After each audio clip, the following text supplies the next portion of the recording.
Okay, in today's video I'm going to explain about hybridization.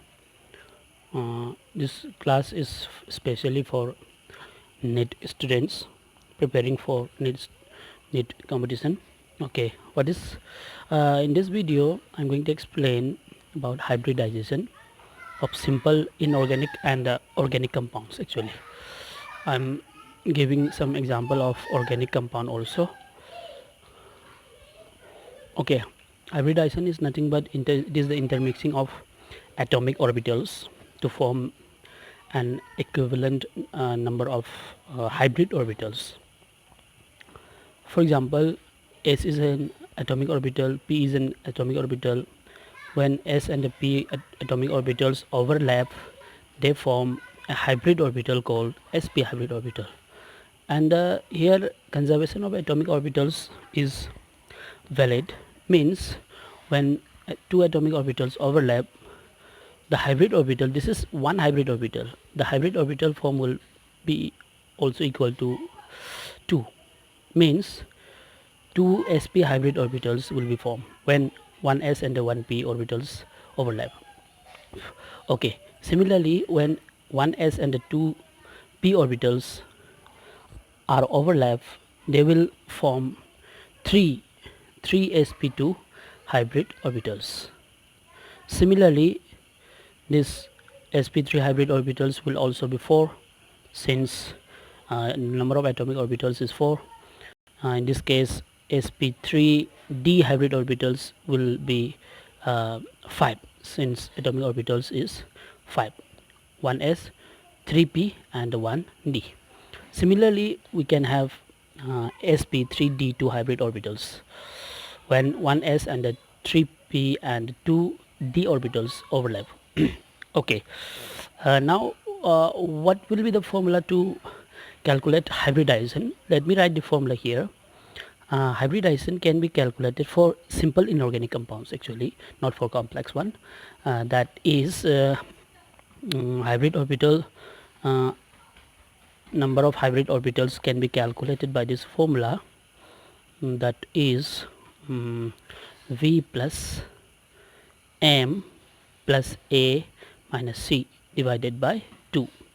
In this case, v is the number of valence electrons, v is the number of valence electrons of the central atom, m is the monovalent atoms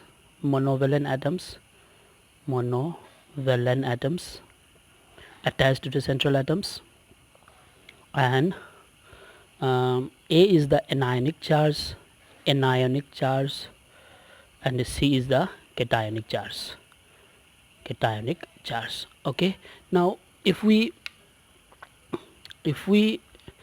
apply this formula to any simple inorganic compounds, then we can know the hybridization of that particular compound or ion. If H comes out to be 2, then the hybridization is sp. Okay, and if the hybridization, this value of H comes out to be 3, then the hybridization is sp2. 4, then it is sp3. 5, then it is sp3d. 6, then it is sp3d2, and if it is 7, then the hybridization is sp3d3. Okay, now geometry of this is linear. I'm writing here L, and geometry of this particular hybrid orbitals will be trigonal planar TP, and this is tetrahedral. sp3 is tetrahedral geometry, and sp3d is trigonal bipyramidal, and this is octahedral, which is shortened as OH, and this is sp3d3 is pentagonal bipyramidal. Okay, now we in this way we can predict the geometry also. This is about the geometry, not the shape. Okay, now this formula can be applied, but we have another formula for calculating hybridization also. This is number of sigma bonds. If we know the number of sigma bonds, then also we can predict the hybridization of that particular atom. This formula is applied especially for predicting the hybridization of carbon atoms in case of organic compounds. And another formula for calculating hybridization is we just sum up the number of lone pair and the bone pair around the central atom also. This formula or this formula or this formula, three of the formulas can be applied. Okay, let us take some examples here. First example is CH3, for example Cl. Now let us calculate the hybridization of this particular carbon atom. Central atom is carbon atom. Now applying that this particular formula, okay, now carbon has carbon is the central atom here. Now number of valence electron of carbon is 4, and here hydrogen is monovalent atoms and chlorine is also a monovalent atoms. So number of monovalent atoms attached to the central atom carbon is 4. So 4 plus 4, and there is no anionic charge, no cationic charge. So anionic charge and the cationic charge will also be both are 0. So this comes out to be 4, means hybridization of carbon atom in this case will be sp3. 4 is sp3. Okay. Similarly, we can calculate this. Let me write CO3 carbonate ion. Okay, CO3 2 minus. Okay, now in this case carbon is the central atom, so valence electron will be 4, plus oxygen is not the monovalent atoms, so here no monovalent atoms is attached to the carbon atom, so value of M will be 0 here. Plus anionic charge is 2, we need to add 2, not minus 2. Okay, the anionic charge we need to add because we are counting the number of electrons here actually.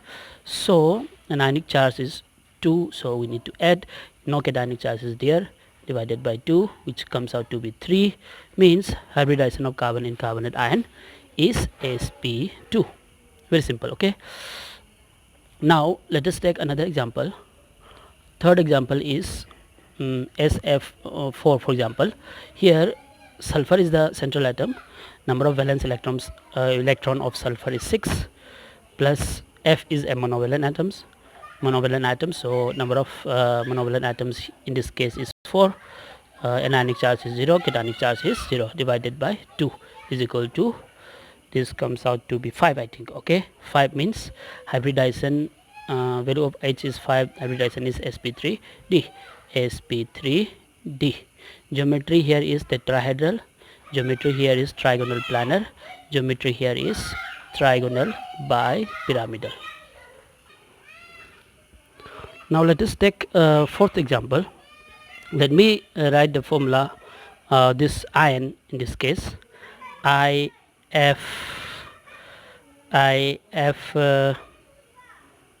4 minus, for example IF 4 minus. Okay, now in this case hybridization, let me take plus here. Okay, IF 4 plus. Now here central atom is iodine and valence electron of iodine is 7 because it is in the 17th group. So 7 plus fluorine is monovalent, number of fluorine atoms is 4, anionic charge there is not negative charge, therefore anionic charge is 0, cationic charge is plus 1, so we need to subtract 1 divided by 2, that is the formula. Okay, then it is I think 3 plus 7 10 by 2 is 5 means hybridization will be sp3d, therefore geometry will be similarly trigonal bipyramidal. This is trigonal bipyramidal, this is B, this is P. Okay, TBP, trigonal bipyramidal, this is TBP. Okay, now let us take one more example. In this case let me give an example like this, I3 minus. Okay, what will be the hybridization of I3 minus? Now in this case valence electron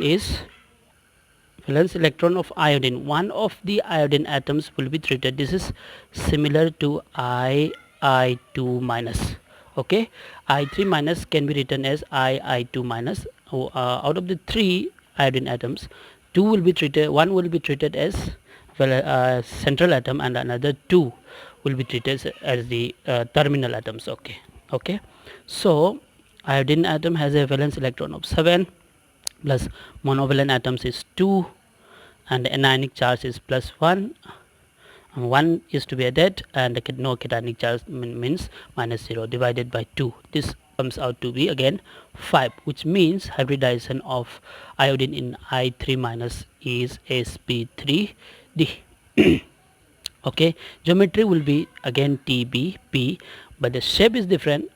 I'll make another video for the differences between geometry and the shape. Okay, for today this will be only examples I'm doing. Let me give one assignment here. The fourth one is an assignment. Okay, this will be the assignment. CH3 radical, methyl radical. What is the hybridization of carbon in methyl radical? That is the assignment for today. And let me write another example, another assignment. What will be the hybridization of, let me write which one, XeO2F2. Okay, what will be the hybridization of xenon in XeO2F2? These two questions are assignment. Please solve this question and write the answer in the comment box. Thank you for today. Please share, like this video, and subscribe to my channel if you are new in this channel, and please press the notification button also, so that you get the latest update from our